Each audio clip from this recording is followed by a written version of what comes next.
창세기 2장 24절입니다. 이러므로 남자가 부모를 떠나 그의 아내와 합하여 둘이 한 몸을 이룰지로다. 아멘. 이 부부라는 것은 이 성경이 얘기하고 있듯이 한 몸 된 가정입니다. 창세기 1장 27절에 보면 하나님이 자기 형상 곧 하나님의 형상대로 사람을 창조하시되 남자와 여자를 창조하시고, 하나님께서는 우리를 창조하실 때 그 멋대로 막 창조하신 것이 아니라 하나님의 형상대로 우리를 창조하셨다는 것입니다. 그렇기 때문에 우리는 하나님의 달리 말하면 하나님의 우리가 영적으로 이제 신분이 하나님의 자녀로 된과 동시에 하나님이 가장 기뻐하고 사랑하는 존재로 우리가 하나님 앞에 서 있다는 거죠. 그 원래 창조 때에는 하나님이 모든 복을 이 하나님이 지은 첫 사람 아담과 하와에게 생육하고 번성하고 창대하는 복을 주셨다는 거예요.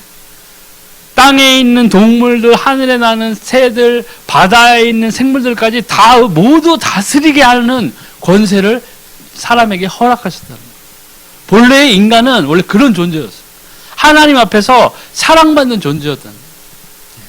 근데 우리가 사단의 유혹으로 첫사람 아담 하와가 하나님의 언약을 떠난 다음에 이제 죄와 저주 가운데서 사람들은 지낼 수밖에 없는 그런 환경이 되었던 거죠. 근데 우리는 지금 우리 예배드리고 있는 우리는 어떤 사람들이냐? 회복된 존재들이에요. 다시 이제 하나님 앞에서 충분히 하나님 앞에서 사랑받고 하나님과 동행할 수 있는 조건을 갖춘 우리가 하나님의 자녀된 자들이라는 것입니다. 다시 창세 때의 축복을 우리가 회복한 존재라는 거죠. 또 창세기 2장 22절 4절 보니까 여호와 하나님이 아담에게서 취하신 그 갈빗대로 여자를 만드시고 그를 아담에게 이끌어오시니 아담이 이르되 이는 내 뼈 중에 뼈요 살 중에 살이라 이것을 남자에게서 취하신 여자라 부르리라 하신. 아멘. 하나님이 남자는 흙으로 빚었죠. 흙으로 빚어서 코에 생명을 불어넣으셔서 남자인 아담을 만들었죠. 근데 여자는 어떻게 창조하셨죠? 남자의 갈빗대를 취했단 말이에요. 그러니까 하나님은 그 돕는 배필로 여자를 지으신 거예요. 남자를 돕는 배필로 지으신 거예요. 네가 남자니까 그렇게 얘기해야지 하는데 그럴 수도 있는데 성경에 분명히 나와 있는 거예요. 돕는 배필로 서로 예수님께서 말씀하신 그 신약에 나오잖아요. 신약에 그리스도가 사도 바울인가 베드로가 얘기했죠. 그리스도가 교회를 사랑하시듯이 남편은 뭐예요? 부인을 아내를 사랑해야 되고 교회가 그리스도를 섬기듯이 뭐예요? 여자도 남자에게 그렇게 대해야 된다. 유기적인 관계가 돼야 된다. 우리는 첫 창세 때는 하나님과 직접 대면하고 하나님과 유기적인 관계를 맺었던 존재들이라는 거예요. 첫 사람들은. 아담과 하와는. 같이 아담과 하와가 하나님과 동행하고 있었잖아요. 에덴 동산에서. 하나님의 음성을 직접 들었다고요. 하나님이 명하신 것을 분명히 들었단 말이에요. 언약을 어겨서 문제가 된 거죠. 그 축복을 받았음에도 동산에 있는 모든 실과를 다 나무를 있는 실과를 다 먹되 뭐예요? 선악과를 먹지 말아요. 딱 그거 하나만 했어요. 사단은 하나님의 형상대로 지으신 받은 우리들을 그 인간 첫사람 아담과 하와를 공격했다는 거예요. 하나님과 멀어지게 하기 위해서 그 축복을 끊어버리기 위해서 사단은 공격했던 거죠. 그 공격이 그때만 있고 지금은 그냥 사단이 놀고 있는 게 아니 지금도 우리를 공격한다는 거예요. 마찬가지로 가정이 무너진다는 것은 사단이 계속 공격하고 있는 증거 중에 하나가 바로 그런 것들이에요. 지금 얼마나 많은 가정들이나 이런 것들이 가족들이 해체되고 있고 뭐 집단으로 막 가족들이 자살하고 하는 그런 비극적인 상황들이 그 영적인 배경을 뒤를 보면 그냥 그 사람들이 막 그냥 마구잡이로 그렇게 자살하고 막 하는 것이 아니라는 얘기예요. 영적인 배후에 사단이 똑같이 지금도 하나님의 형상대로 지으심을 받은 사람들을 공격하고 있다는 거예요. 그것이 불신자든 신자든 상관없이 공격하고 있다는 거예요. 그나마 우리는 뭐예요? 그 사단의 존재를 알고 있다는 거예요. 그 영적인 사실들을 알고 있다는 거예요. 우리가 어떻게 거기서 이겨나가야 되는지 해답은 이미 우리는 이 성경에서 우리는 받은 자들이에요. 하나님의 말씀을 들어서 받은 자들입니다. 우리는 그것을 이겨나가야 돼요. 사단의 공격에서. 또 마태복음 19장 4절 6절 보니까 예수께서 대답하여 이르시되 사람을 지으시니가 본래 그들을 남자와 여자로 지으시고 말씀하시기를 그러므로 사람이 그 부모를 떠나서 아내에게 합하여 그 둘이 한 몸이 될지니 하신 것을 알지 못하였느냐. 그런즉 이제 둘이 아니여 한 몸이니 그러므로 하나님이 짝지어 주신 것을 사람이 나누지 못할지니라 하시니. 하나님의 창조 원리 가운데에서 이 부부는 부부로 연합하여 산다는 것은 너무나 소중한 것이죠.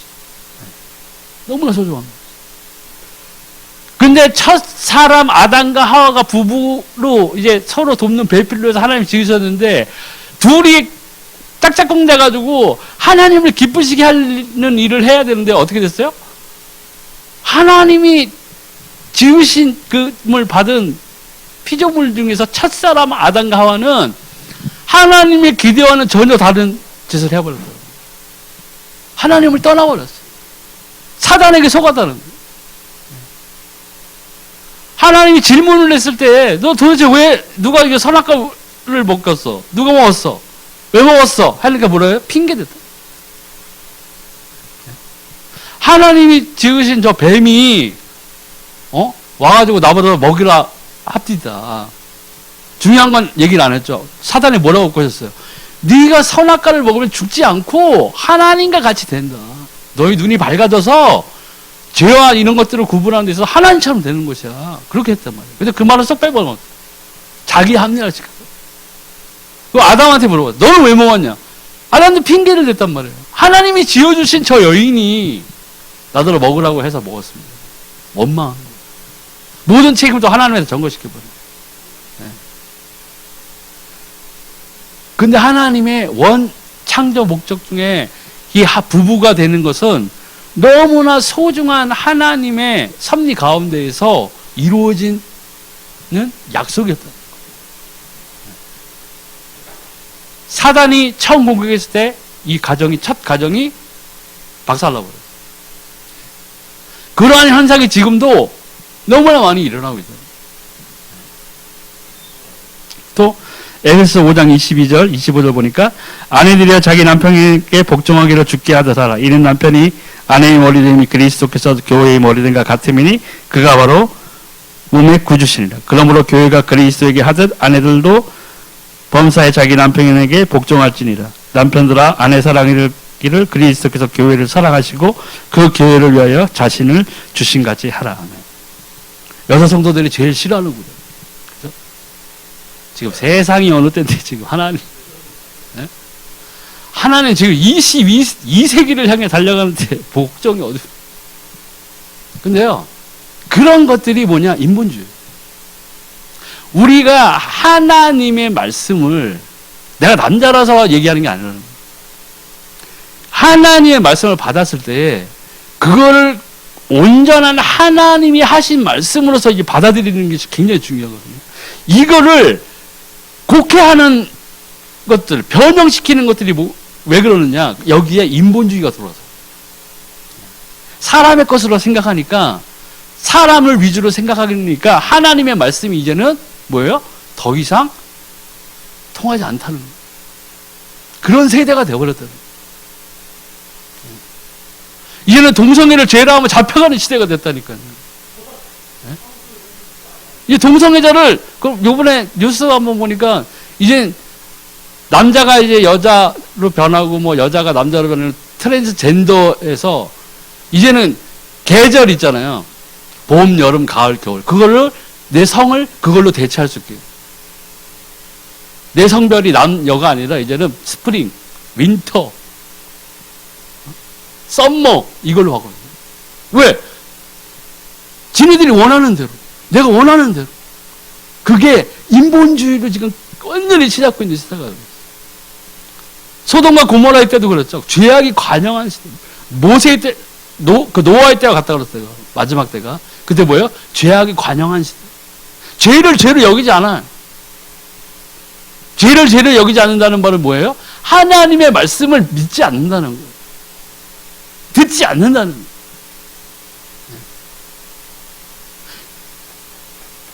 하나님의 그 세운 질서가 있단 말이에요. 근데 그것을 다 무너뜨리는 거예요. 잘 생각하셔야 돼요.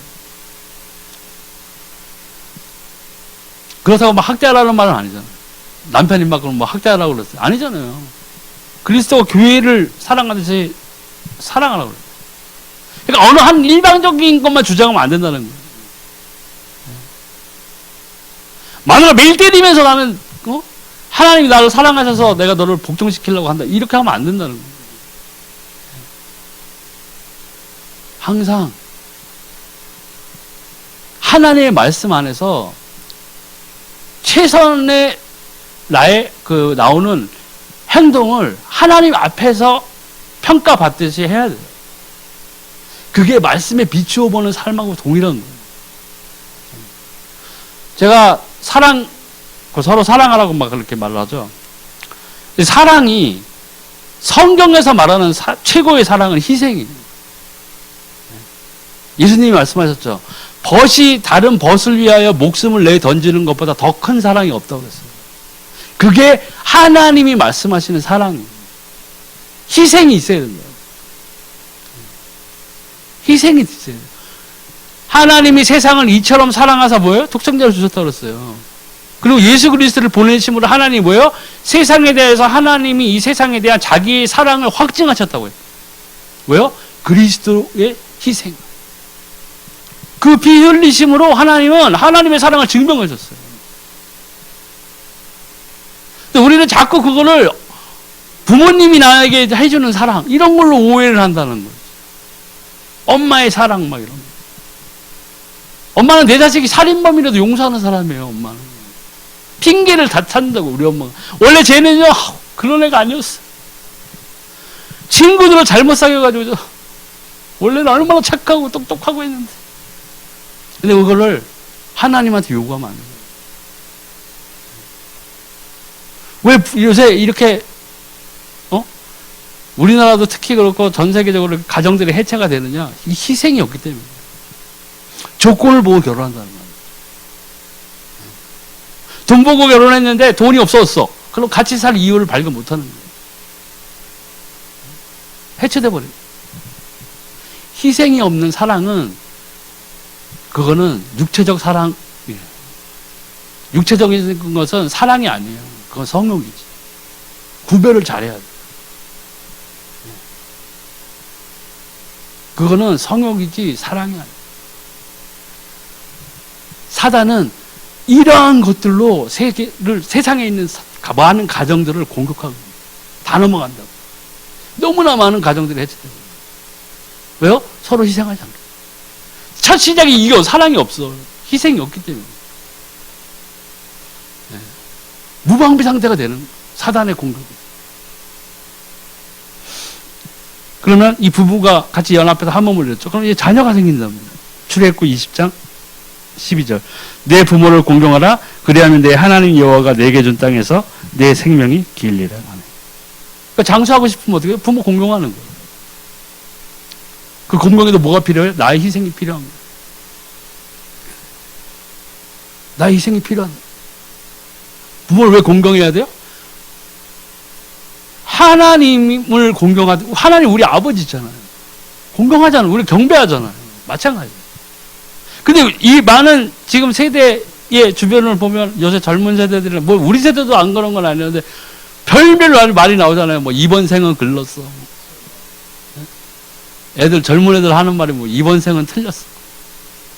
아유 부모를 잘 만나야지. 어디 공경심이 있는 세대가 된 거예요. 이러한 것들의 뒷면을 바라보면 이제 하나님의 말씀을 무시하는 세대로 이제 접어들어요. 하나님의 말씀을 듣지 않는 세대가 되어버렸어요. 자기 멋대로 판단하는 거예요. 모든 인본주의. 내가 잘못되는 거는 그냥 무조건 그냥 없는 부모 탓. 그렇게 되어버려요. 하나님의 그 뒷면에는 그 하나님의 말씀을 다 떠났다는 이 반증이 돼요. 그러면 에베소 6장 1절 4절 보니까 자녀들아 주 안에서 너희 부모에게 순종하라. 이것이 옳으니라. 내 아버지와 어머니를 공경하라. 이것은 약속이 있는 첫 계명이니 이로써 내가 잘되고 땅에서 장수하리라. 또 아비들아 너희 자녀를 노엽게 하지 말고 오직 주의 교훈과 훈계로 양육하라. 여기서 주의 훈계와 교육과 교훈과 훈계가 뭐예요? 하나님의 말씀이에요. 하나님의 말씀으로 양육해요. 우리가 크리스찬이라면 가정을 이끈다면 하나님의 말씀으로 가르쳐야 돼요. 근데 많은 크리스찬이라고 하는 사람들의 가정에서 자녀들이나 심지어는 목회자의 자녀들, 그죠? 이런 사람들 보면 믿지 않는 사람이 굉장히 많아요. 그 중에 가장 큰 이유가 제가 딱 보기에는 뭐가 없느냐? 그 부모들의 삶에서 하나님의 모습을 보지 못한 거예요. 억지로 때려가지고 막 잠 깨워가지고 막 예배 끌고 가는 엄마 아빠는 봤는데 정작 내 엄마 아빠의 삶에서 뭐예요? 하나님을 발견 못해요. 하나님의 말씀으로 양육한다는 것은 내 행위로 이 하나님의 말씀을 지키는 것을 보여줘야 돼. 본이 돼야 돼요. 사도 바울이 그랬잖아요. 나를 본받아. 자신 있게 말했어요. 나를 본받아.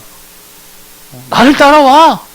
내가 하나님에게 경주하듯이 같이 경주하자. 이거예요. 사도 바울은 그만큼 하나님의 말씀을 쫓아 산 사람. 이 교훈과 훈계로 양육하라는 것에 내 삶에서 그 열매가 이제 나와야 된다는 부모로서. 그래야 자녀들이 보고 아 정말 하나님 우리 엄마 아빠 우리 가정을 함께 하시는구나. 이게 돼야 되는 거예요. 교회에 나가서는 막 칭찬받는 장로고 막 권사고 뭐 집사고 이런 데 막 집에만 막 물건 던지고 싸우고 막 그래서 쌍욕하면서 막 이겨라 그러지. 재산 받자 맨날 그럼 되겠냐고요. 자녀들이 거기에서 와 하나님 살아계시다 그러겠어요. 와 가짜들이다 가짜. 우리 부모지만 가짜. 이렇게 되는 거예요. 우리는 말씀을 쫓아 산다고 했을 때 우리가 크리스찬으로서 가장 부족한 부분이 뭐냐면 말씀에 따라 사는 증거가 내 삶에서 부족하다는 거예요. 말씀은 잘 외우는데 몇 장, 뭐 베드로전서 몇 장 다라라라 나와. 근데 뭐예요? 행위가 안 떨어져. 그렇게 되니까 하나님을 따르는 증거가 내 삶에서 보이지 않는다는 거예요. 그걸 누가 제일 가까이서 봐요? 내 자녀들이 보는 거예요. 오늘 우리 아빠 대표 기도는 멋지게 하더니만 보니까 지난주에 또 엄마랑 싸우고 술집으로 왜 가서 또 엄마한테 뜯기고 막 그러면서 오늘 대표 기도 갔더니 말은 그럴듯하게 잘해. 대표 기도 쓰는데 뭐 AI한테 부탁해가지고 대표 프린터 해가지고 교회 가서 하는 그거는요 대표 기도가 아니에요. 대독. 기도는 내가 하는 거, 내 속의 사정을 알아내는 게 기도예요. AI가 해주는 게 아니라. 그건 대독이지. 그게 기도가 아니라고. 그것도 막 편리한 대로 하는 사람이 있을 거라고요. 그게 인본주의. 하나님의 말씀을 100% 인정하지 않고 내 멋대로 하는 게 그게 인본주의라고. 교회나 내 크리스찬의 삶에서 인본주의가 들어오면 그 끝장나는 거예요. 사단이 계속 교묘하게 사람들을 속이는 방법 중에 제일 큰 게 인본주의. 너희도 할 수 있어. 너희도 하나님과 같이 될 수 있어. 사단이 첫사람을 속여서 그 가정을 해체하게 만든 것이 지금도 동일하게 사람을 공격할 때에 그렇게 공격하고 있다. 거기에 무너져. 또 누가복음 2장 40절에서 절 52절. 아기가 자라며 강해지고 지혜가 충만해 하나님의 은혜가 그 위에 있더라. 예수는 지혜와 키가 자라가며 하나님과 사람에게 더욱 사랑스러워 가시더라. 예수님 어떻게 보면 모범이죠. 본이 되는 거란 말이에요. 그럼 뭐예요? 육체적인 성장 당연히 있죠. 근데 육체적인 성장 가운데 지적인 성장이 따라야 돼요. 근데 이 지적인 성장이 영어를 잘하고 수학을 잘하고 과학을 잘하고 손뼉 치는 그런 착한 아들이 아니라 뭐예요? 하나님과 더 가까워지는 이 성장이 필요하다는 거예요. 영적인 성장이 필요하다는 거예요. 우리가 달달 좋은 구절이라고 생각하면서 정작 우리가 크리스찬들이 내 삶에서 가장 행하지 못하고 있는 것 중에 하나는 구절이 뭐냐? 제가 생각했을 때는 내 영혼이 잘된 같이 내 범사가 형통하리라. 그 형통만 생각해. 그냥 범사가 형통이야. 나는 범석인데 왜 형통하지 않은 거야? 내 이름 범석인데. 근데 앞에가 더 중요하죠. 내 영혼이 잘된 거지. 내 영혼이 잘 되는 게 뭘까요? 영혼이 잘 되는 게 뭐냐고요. 주일 성수 5년 하면 영혼이 막 경험치가 쌓여가지고 막 드르륵 해가지고 잘하는 거야. 아니, 하나님과 함께하는 삶. 하나님 앞에서 하나님이 인정하는 삶이에요. 살아야 되는 거예요. 열매가 풍성해야 돼요. 열매가 나와야 돼, 이제. 포도나무에 포도를 열매를 맺히지 내 포도의 송이에 이제 열매들이 나와야 된다고. 열매를 못 맺는 건 어떻게 된다고 했어요? 가지를 다 잘라가지고 뭐예요? 불사른다고. 내가 가진 것 같이 뺏긴다며. 한 달란트 가지고 숨겨놓은 사람처럼 비유에 나오잖아요. 그것까지 차마 있는 것까지 뺏겨서 10달란트 있는 데가 주잖아요. 주인이. 그거라고요. 또 거기에 맞춰서 신앙적인 성장은 당연히 뒤따라오는 거죠. 성령의 인도 가운데 그만큼 또 사회적인 성장도 이루어져요. 근데 이 사회적인 성장에 막연하게 무조건적인 성공 드라마 사랑과 야망처럼 벽돌 짓다가 갑자기 건설해서 사는 그런 것만은 아니라는 거예요. 우리가 정말 성장해야 될 것은 하나님 안에서 우리가 성장해야 돼요. 믿음을 지켜야 돼요. 믿음의 장성한 분량까지 어떻게 돼요? 이를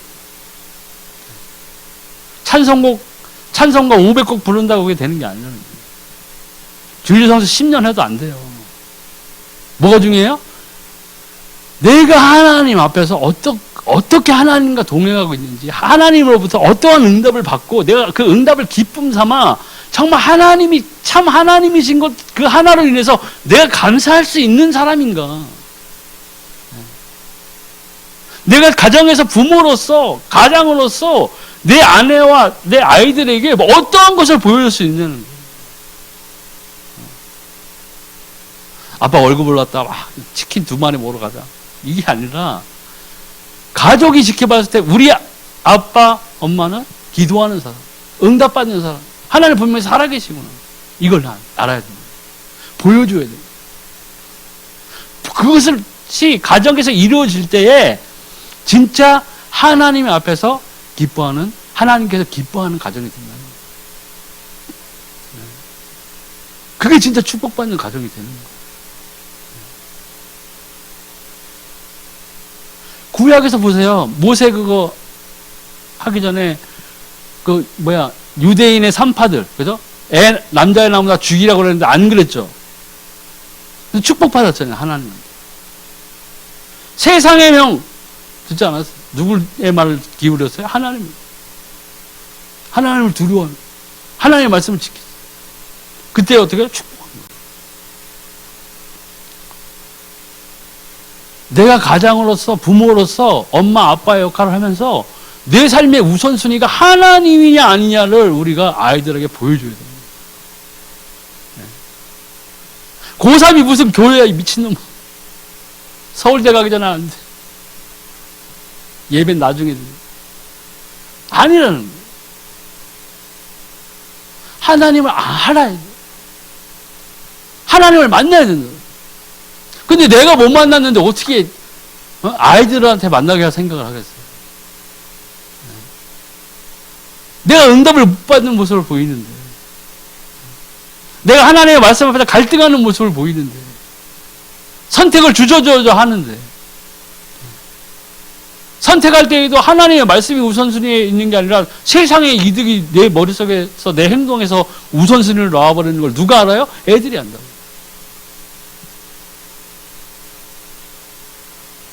우리가 하나님 앞에서 먼저 내 자신이 확실히 응답받는 사람으로, 기도의 사람으로 서 있어요. 그럴 때 뭐 주일 성수도 하고 그럴 때에 진짜 하나님의 사람으로서 하나님 앞에서 칭찬받는 자가 되는 것이지, 세상에서는 막 개판 5분 전으로 살면서 주일 성수만 한다고 해서 하나님 기뻐하는 사람이 되는 게 아니라고. 여기 앉아만 있다고 해서 하나님이 기뻐한다고 생각하면 여러분 큰 오산이에요. 하나님이 질책할 수도 있어요. 여기 앉아있지만. 저 가증한 것. 내 어저께도 무당한테 갔다 왔다는 소식을 내가 천사에게 들었거든. 맨 앞줄에 앉아있어? 가증한 거 있어. 그리고 또 세 번째로 보면, 가정의 전도. 축복된 가정의 요건을 보면 창세기 15장 16절, 17절. 고난받는 자는 그날이다 험악하나 마음이 즐거운 자는 항상 잔치하느니라. 가산이 적어도 여호와를 경외하는 것이 크게 부하고 번뇌하는 것보다 나으니라. 채소를 먹으며 서로 사랑하는 것이 살찐 소를 먹으며 서로 미워하는 것보다 나으니라. 하나님을 경외해야 돼. 하나님 두려워해야 돼. 하나님을 두려워하지 않으면요, 이제 죄에서 자유롭게 되는 거예요. 죄에서 자유로워요. 하나님의 자녀라고 하면서도 이제 죄에서 자유로워. 이제 끝났어. 뭐 죄는 하나님 예수님이 다 피를 다 사했어. 이래도 한 세상 저래도 한 세상. 진리가 보세요. 이렇게 됩니다. 그러다가 걔 살다가 하나님 앞에 섰을 때 문제는 내가 너를 도무지 모른다는 소리를 들을 수 있다는 거예요. 이 세상에 제일 불쌍한 사람이 영혼이 뭐예요? 교회 다니면서 지옥 가는 사람이에요. 교회 다니면서. 교회는 나왔는데 어떤 사람이 그래요? 하나님 못 만난 사람이 있어요.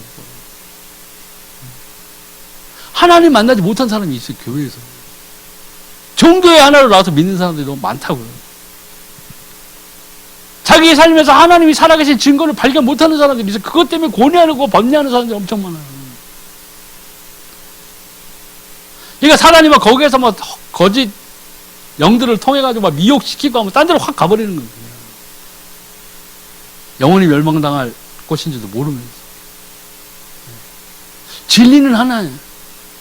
예수가 그리스도. 너무나 완벽한 하나님의 언약의 성취, 그리스도. 예수 그리스도 외에는 우리를 구원을 시킬 자가 없어요. 그분의 피가 아니면 우리는 하나님 나라에 들어갈 수가 없다는 거예요. 그것을 뭐예요? 믿어야 돼요. 그래서 이 전제하에 어떻게 돼요? 서로 사랑, 서로 희생할 줄 알아요. 최선을 다해 희생할 줄.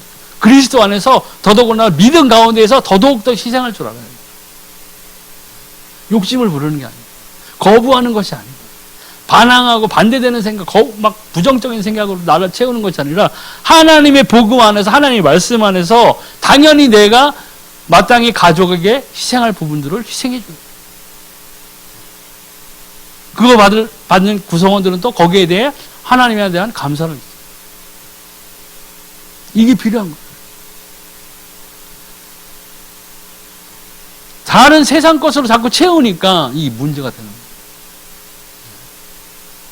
다른 것으로 채우니까 문제가 되는 거예요.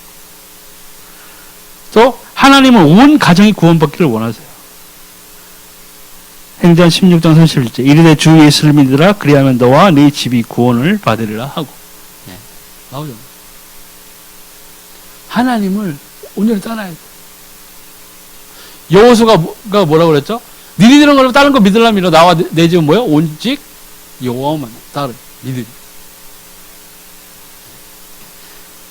가정에서 그리스도를 만난 자가 있으면 그 가정이 하나님 앞에서 바로 설 수 있도록 최선을 다해야 돼요. 희생해야 된다. 내가 하나님 앞에서 받은 것들을 가족들에게 이제 사랑으로 이제 보여줘야 돼. 행동으로 보여줘야 돼. 그 뭐지? 뭐 안 믿는 남편 있는 사람이었는데 그 뉴스에도 가끔 나오죠. 뭐. 원양어 사는가 뭐 다른 사람이고. 해외에서 열심히 일해가지고 돈 다 보내줬더니 그걸 갖다가 교회에다가 헌금으로 다 내고. 헌금도 중요한데요. 헌금도 중요해요. 근데 그것을 막 뭐라고 해야 되나? 돈 놓고 돈 먹기처럼 그런 식으로 하면 안 되는 거예요. 이거 줬으니까 하나님은 10배 주세요. 그렇게 하면 안 되는 거예요.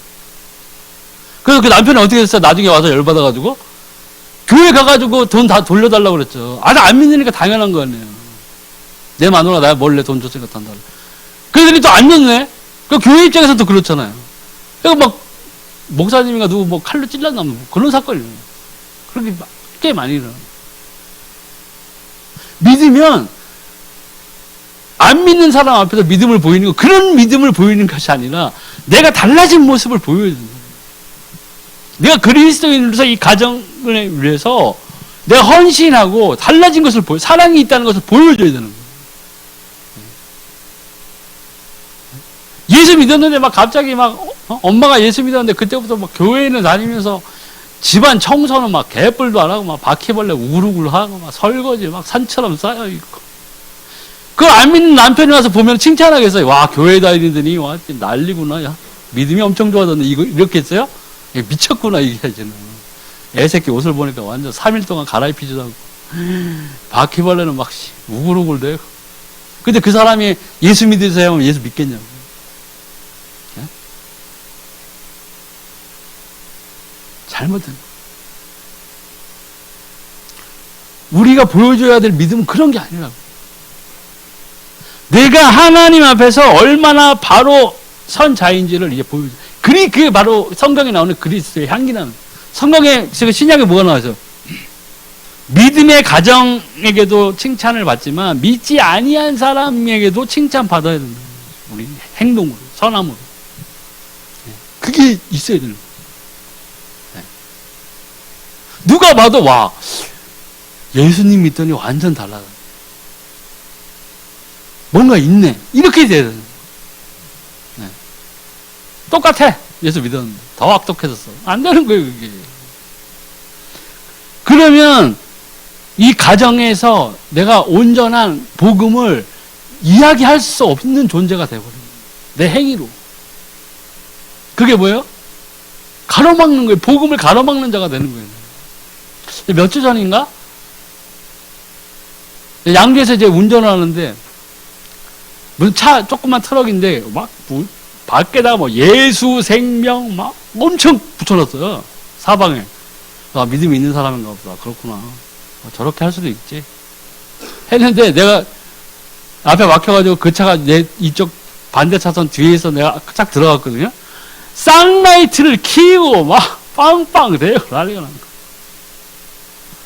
그럴 거면 붙이고 다니지 말아야 돼. 나니까, 난 믿는 사람이니까, 야, 참 저런 사람도 있구나 하지만, 불신자가 그 앞에 있어서 어떡할 뻔했어요. 저런, 또라이 같은 놈 좀 밖에다가는 뭐 예수 생명 써, 절에서 내 예수하면 이렇게 돼버려요. 웃기잖아요. 차 밖에다가는 뭐 예수 생명, 뭐 구세주 뭐 이렇게 써놓고, 내 앞에 차 껴들었다고 쌍라이트 날리고 막 빵빵 돼요. 그거 내가 신고했으면 보복운전이에요. 그거 난폭운전이에요. 벌점 90점이에요.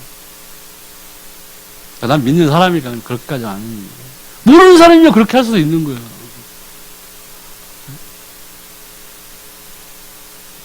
크리스찬의 삶이 그래서는 안 된다는 거예요. 우리가 예수님 믿는다고 하면서 하는 그 행동들을 하나님이 다 달아보고 계신 거예요. 그렇게 우리가 하나님 앞에서 오히려 하나님이 주신 하나님 말씀 안에 서 있지 않고 내가 내 행위로 하나님을 부정하는 삶을 살면서 기도 응답이 안 온다고 하면 그거 어불성설이에요. 나중에 하나님 앞에 가서 따져도 소용이 없는 거예요. 하나님 그때 왜 응답 안 해주셨어요?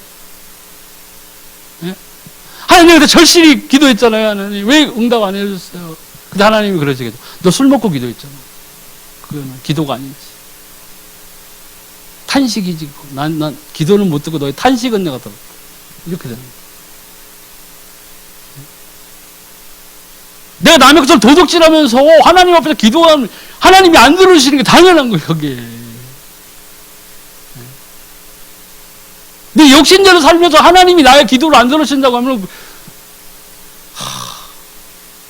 답답합니다.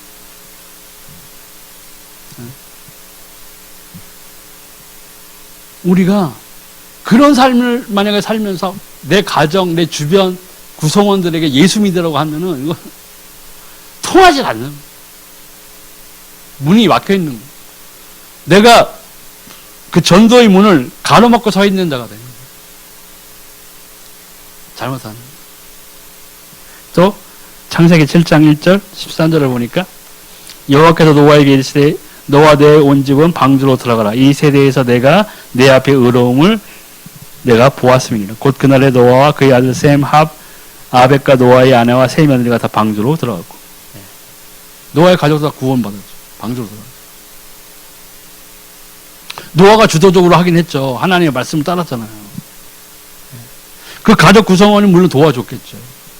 근데 하나님의 말씀대로 방주가 완성됐을 때에는 방주로 들어간 자는 뭐예요? 다 구원받는 거예요. 우리가 이 가족 구성원들에게 이제는 이 노아 역할을 해야 되는 거예요. 내가 본을 보이고, 노아가 본을 보였잖아요. 세상 사람들이 다 욕했잖아요. 주변에 있는 사람들이 저 미쳤어, 노아. 미친놈이. 홍수가 어디 온다고 저 환청을 들었나 봐, 저거. 환청을. 그렇겠죠. 그렇지만 노아는 뭐예요? 하나님의 말씀대로, 하나님이 말씀대로 그 방주를 몇 규빗, 뭐는 어떻고, 높이는 어떻고, 석청을 어떻고, 다 지시했어요. 하나님의 언약대로 노아가 그것을 완성한, 내 멋대로 한 게 아니라고. 아까 하나님 뭐라고 그랬지? 아이, 몰라, 시야, 내 마음대로 작업하자. 그게 이단. 그렇게 하면 이단이 되는 거예요. 그리스도가 어떻게 오셨어요? 하나님이 언약 그대로 오셨다고. 여인의 후손이 올 것이다. 여인의 후손이 올 거다. 단 둘이 아담과 하와가 범죄해서 하나님의 말씀을 떠났을 때 죄와 저주가 들어왔지만 하나님은 그때 구원의 언약을 분명히 제시하셨다고. 여인의 후손이 올 거다. 그 약속대로, 그 언약대로 예수님이 오신 거예요. 방주와 똑같다는 거예요. 우리가 이것을 내 가족에게 먼저 해줘야 돼. 본이 돼야 돼. 본이 돼야 돼. 그게 우리 크리스찬으로서 우리가 가정을 하나님 앞에서 온전히 하나님 앞에 칭찬받는 가정으로 만드는 가장 좋은 방법.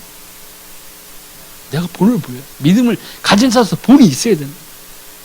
또 가정적 신앙의 의지를 보니까 만일 여호와를 섬기는 것이 너희에게 좋지 않게 보이거든 너희 조상들이 강 저쪽에서 섬기던 신들인지 또는 너희가 거주하는 땅에 있는 아모리 족속의 신들인지 너희가 섬길 자를 오늘 택하라. 오직 나와 네 집은 여호와를 섬기겠노라. 이 여호수아의 고백이에요. 다른 사람 신경 쓸 거 없어요. 다른 사람 신경 쓸 거 없다고요. 나는 우리 어머니를 너무 사랑하는데 우리 어머니는 대선진리교 안 믿으면 나에게 재산을 한 푼도 안 준다네. 부부가 합작하여 여보 한 주는 교회, 한 주는 대선진리교. 오케이? 재산 받고 다시 교회로. 이게 답이에요? 아니란 거예요. 선택해야 돼요. 우리는 이 세상을 살아가면서 무엇을 선택하느냐에 있어서 가장 중요한 건 뭐예요? 신앙이에요. 하나님을 선택하느냐, 세상을 선택하느냐, 사단이 만들어 놓은 미신, 종교, 우상들을 선택하느냐. 살아가는 데 있어서는 어쩌면 더 풍요롭게 살 수도 있어요. 더 쾌락을 즐기면서 살 수도 있다고요, 사실은. 근데 어떻게 돼요? 마지막 때에는 내 마지막, 내 개인적인 마지막. 하나님 앞에 섰을 때 어떻게 되는 거예요? 지옥 가는 거예요. 후회해도 소용없어요. 완전한 멸망으로 빠지는 거예요.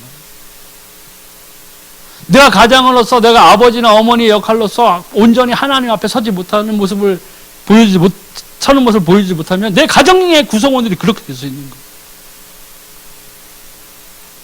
예. 또 가정의 구원을 위한 노력. 행전 10장 1절 2절 보니까 가이사랴에 고넬료라는 사람이 있으니 이달리아 부대라는 군대의 백부장이라. 그가 경건하여 온 지방과 더불어 하나님을 경외하며 백성을 많이 구제하고 하나님께 항상 기도하더니 그들이 대답하되 백부장 고넬료는 의인이요 하나님을 경외하는 사람이다. 유대 온 족속이 칭찬하더니 그가 거룩한 천사의 지시를 받아 당신을 그 집으로 청하여 말을 들으려 하느니라. 한데 베드로가 불러들여 유숙하게 하니라. 이튿날 일어나 그들과 함께 가서 요바에서 온 형제들도 함께 가니라. 이튿날 가이사랴에 들어가니 고넬료가 그의 친척과 가까운 친구들을 모아 기다려. 이 고넬료는 준비된 자였어요. 복음을 들을 준비가 되어 있는 자예요. 하나님을 경외하고 가난한 사람들을 도와주고 구제하고, 그죠? 하나님께 항상 기도했지만 뭘 못 만났어요? 복음을 만나지 못했어요, 아직. 하나님을 아는데 그리스도를 몰랐던 거죠. 그때 베드로가 막 환상을 봤죠. 꿈인가 환상을 봤잖아요. 하나님이 가서 얘기해 주라고 그랬어요, 천사가. 그래서 이제 베드로는 그때 무슨 생각이 있었어요? 이방인들은 저것들은 상종 못해. 저것들한테는 이거 복음을 전할 수 없어. 이런 생각을 갖고 있던 사람이에요.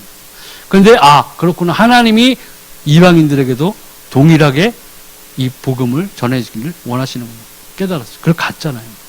이 고넬료가 뭘 준비하고 있어? 자기 친척들, 드릴 사람들, 가까운 친구까지 다 불러놓고 준비하고 있어. 바꿔 말하면 내가 복음을 가지고 내가 생명을 가진 자이고 내가 하나님 앞에서 바로 서서 내가 이 복음을 전해줄 자들을 위해서 기도하고 있다면 하나님은 뭐예요? 이 예비된 사람들을, 가족들을 준비시킨다는 거예요. 하나님, 나 이거 듣고 또 이 얘기 듣고 말이죠. 하나님, 고넬료의 가족처럼 저 선하고 아주 준비된 자들을 세팅해 주세요. 그럼 제가 가서 전할 수 있게 하나님, 저에게 기회를 주세요. 이것도 좋지만 어떻게 준비해야 돼요? 내가 먼저 하나님 앞에서 바로 선자로 남아 서 있어야 돼요. 베드로가 어떤 사람이었어요? 복음을 전할 준비를 갖추고 있는 사람이에요. 하나님은 이렇게 준비된 자들을, 말씀이 준비된 자들을 매칭시키죠. 이게 전도. 내가 준비되어 있어. 말씀이 준비되어 있으면 하나님은 내가 그것을 놓고 기도하기 시작하고 전도의 문을 열어주게 해달라고 기도하고 내 가족의 구원을 위해서 기도한다면은 하나님은 그 기도하는 것을 듣고 그 때를 맞추어서 가장 오는 때, 가장 정확한 때에 그 타이밍에 나를 사용하신다. 그냥 믿는 사람하면서 맨날 한탄하고 막 그러면 이 문이 보이질 않는, 열리질 않는 거예요. 서로 반감만 쌓이는 거예요, 가족 구성은. 저거 믿는다고 하면서 막 꼬라지도 보고 있어. 이러고. 이게 서로 계속 갈등 가운데서 가족 구성 간에 더 힘들어집니다. 내가 말씀을 가진 자라면, 내가 생명을 가진 자라면, 일단 나부터 온전히 하나님 앞에 먼저 서야 돼요. 내가 먼저 준비가 되어 있어야 돼요. 그때에 하나님께서 내가 기도할 때 그 문을 열어주신다. 원망, 그 가운데 불평, 감사 없는 생활, 이런 게 있다면 굉장히 힘들어지는 거예요. 가족도 힘들고, 믿는 자도 힘들고. 거기에 사실 계속 가족 구성 간의 갈등, 이런 것들이 더 심화되는 거예요. 또, 행전 16장 13절에 15절, 행전 16장 31절, 34절을 보니까 안식일에 우리가 기도할 곳이 있을까 하여 문 밖 강가에 나가 거기 앉아서 모인 여자들에게 말하는데 두아드라 시에 있는 자색옷감 장사로서 하나님을 섬기는 루디아라는 한 여자가 말을 듣고 있을 때 주께서 그 마음을 열어 바울의 말을 따르게 하신지라. 그때 그 집이 다 세례를 받고 우리에게 청하여 이르되 만일 나를 주 믿는 자로 알거든 내 집에 들어와 유하라 하며 강건하여 머물게 하니라. 이 루디아가 어떻게 됐어요? 마음의 문을 주께서 열었어요. 근데 이때 이 바울은 어떤 사람이었어요? 준비된 자, 복음을 가진 사람이었다는 거예요. 바울의 기도가 뭐였어요? 전도의 문을 열어주시옵소서. 기도. 어느 지역에 가면 뭐부터 찾아서 기도처, 기도할 곳을 찾았다. 기도했다. 뭐 기도했겠어요? 텐트 500개 팔게 해주세요 하나님. 이번 집회에서는 구원받는 자 5천도 좋지만 텐트도 500개 꼭 팔아야 돼요. 이렇게 했어요? 그 기도를 그렇게 했겠어요? 하나님의 나라에 임하는 것을 놓고 전도의 문을 열어달라고 기도. 그때 하나님이 뭐라고 해요? 기도처 이런 거 찾고 해서 기도하고 할 때에 준비된 자들을 다 예비해 놓으셨다는 거예요. 하나님의 말씀을 들을 만한 사람들을 다 붙여주셨다는 거예요. 루디아. 그 루디아가 어땠어요? 마음의 문을 하나님이 여시니까 그대로 그 말을 듣고 복음을 받아들인 거예요. 그리고 뭐야? 자기 집으로 강권하게 데려갔어요. 강제로 데려갔다. 나를 주 믿는 자로 여기거든. 와, 우리 집에 좀. 그럼 자기 집에 가서도 뭐 했겠어요? 복음 얘기했겠죠. 한 사람이 이 바울이 제대로 섰을 때 온 세상이 변했죠. 내가 우리 가정에서 한 명 믿는 신자라면은, 믿는 자라면, 나를 통해서 이제 가족이 변화돼요. 그게 나에게서부터 시작돼야 되는 거예요. 내가 기도하고, 준비하고, 내게 복음이 있어. 그리고 그 복음을 가진 자로서의 마땅한 그리스도인으로서의 옳은 삶의 방식, 그게 있어야 된다. 그래야 가족이 인정하고 따르게 되죠. 그때 하나님이 준비됐을 때 이러한 전도의 문을 가족에게도 활짝 열어주신다. 또 이르되 주 예수를 믿으라. 그리하면 너와 내 집이 구원을 받으리라 하고 주의 말씀을 그 사람과 그 집에 있는 모든 사람에게 전하더라. 그 밤 그 시간에 간수가 그들을 데려다가 그 맞은 자리를 씻어주고 자기와 그 온 가족이 다 세례를 받은 후 그들을 데리고 자기 집에 올라가서 음식을 차려주고 그와 온 집안이 하나님을 믿음으로 크게 기뻐하니. 이 간수가 나오죠. 자살하려고 그랬죠. 도망간 줄 알고. 죄수 다 도망가서 나 차라리 죽는 게 나아. 이럴 때고요. 근데 뭐예요? 믿는 사람들을 만났더니, 복음을 가진 자를 만났더니, 업무적으로는 큰 재앙이었죠. 업무적으로는 간수로서도 큰 재앙이었단 말이에요. 그런데 어떻게 됐어요? 믿는 자를 만남으로 해서 이 간수의 집안 온 사람들이 뭐예요? 구원을 받게 돼요. 그 일을 통해서. 우리가 이렇게 내가 준비되어 있어야 돼요. 복음으로 준비되어 있어요. 내가 가진 이 생명을로 감사함으로 인해서 하나님 앞에 기도하는 자가 되어야 된다는 거예요. 기도도 중요하고, 믿음도 중요하죠. 그죠? 예배도 중요해요. 말씀도 중요하다. 근데 이런 것들이 다 어느 한쪽에만 너무 쏠리면 안 된다는 거예요. 똑같이 균형을 맞춰요. 예배 안 드리고 기도만 해? 특수한 상황은 있죠. 저 북한 같은데. 예배할 수가 없잖아요. 어디 모여서 어떻게 예배할 거야. 다 총으로 쏴 죽이는데. 그런 특수한 경우 말고 우리나라에서 뭐 예배 어디 한다 그러면 죽어요? 우리가? 안기부가 막 끌고 가요? 아니잖아요. 예배해. 기도해야 돼. 예배, 기도, 믿음 이것들은 똑같이 균형을 잡고 있어야 돼요. 어느 한쪽을 없으면서 딴 것만 가지고 하면 안 되는 거예요. 나는 그냥 무조건 찬성이야. 난 무조건 찬성. 기도도 안 해. 예배도 안 드려. 그렇게 하다가 어떻게 되는 거예요? 잘못하면은 광명의 천사로 가장한 사단을 만나게 되는 거예요. 그래, 내가 너의 찬송을 들었도다. 네가 다시 올 그리스도다. 와, 나랜다, 나. 그럼 또 그 이단이 하나 나오면 어떻게 돼? 신기하게 사단도 역사니까 그걸 따르는 추적하는 무리들이 이제 쫙 몰려드는 거예요.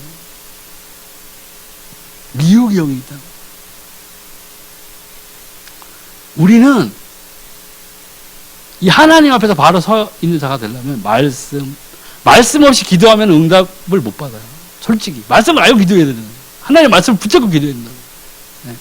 기도 안 하고 말씀만 안다고 해서 어떻게 응답 안 와요. 예배, 믿음, 말씀, 기도는 우리가 똑같이 그것들을 유기적인 관계로 안에서 그걸 서로 교통하는 거예요. 어느 한 것도 소홀히 할 것이 없는 거예요. 그 안에서 우리가 믿음을 지켜나갈 때에 이제 내가 생명을 받은 자로서 감사함을 회복했을 때에 내가 기도하면서 이제 응답 받는 자가 됐을 때에 이제 난 준비된 자야. 내게 복음이 있어. 그럴 때 이러한 역사들이 일어나는 거예요. 하나님이 준비된 자를 쓰시는 거예요. 복음을 가진 자를 하나님이 쓰시는데 내가 준비가 돼 있어요. 그러면 뭐 이것도 안 되면서 뭐 사람들이 흉내 잘 내요. 게하시가 아주 대표적이잖아요. 그 선지자 하는 거를 계속 내내 들으니까 막 불만 찾아보고 막 그랬잖아요. 영안 열려가지고. 그러니까 막 누구예요 그때? 나아만 장군인가? 나아만 장군한테 가서 예물을 막 받지 말라 그러는데 지가 가서 막 예물을 막 좋은 거 가지려고 그랬잖아요. 그때 뭐라고 그랬어요? 항상 듣던 말이 있었던 거예요. 여호와의 사심을 가리켜 내가 맹세하노니 가서 내가 좋은 걸 가져가리라. 선지자가 하던 걸 계속 들은 거예요. 그러니까 우리도 교회를 한 10년, 20년 다니니까 들은 건 많단 말이죠.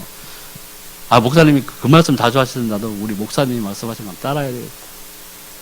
안 되는 거예요. 내가 뭐예요?